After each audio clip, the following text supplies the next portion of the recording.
हाँ, जम्मू से एक बड़ी खबर, दिल दहला देने वाली खबर है कि Shri HK. Lohia IPS officer हैं, डीजी जेल, उनकी हत्या कर दी गई है। और अभी सूत्रों से मिली जानकारी के मुताबिक जो शुरुआती शक है वो उनके नौकर पर जा रहा है और उनके घर से जो है ये लाश बरामद हुई है।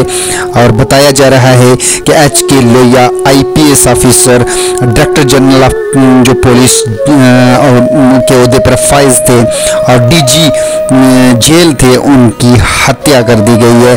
जम्मू से एक बड़ी खबर है जो सामने आ रही है, एक दिल दहला देने वाली खबर है जो अब सामने आ चुकी है कि Shri HK. Lohia IPS officer को है जो उनके घर में उनकी हत्या कर दी गई है।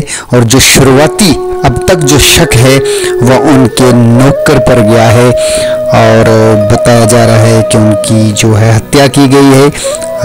अभी और मज़ीद जानकारी के साथ हम दोबारा आपके साथ हाजिर होंगे, लेकिन एक दुखी खबर है जो जम्मू से निकलकर सामने आ रही है।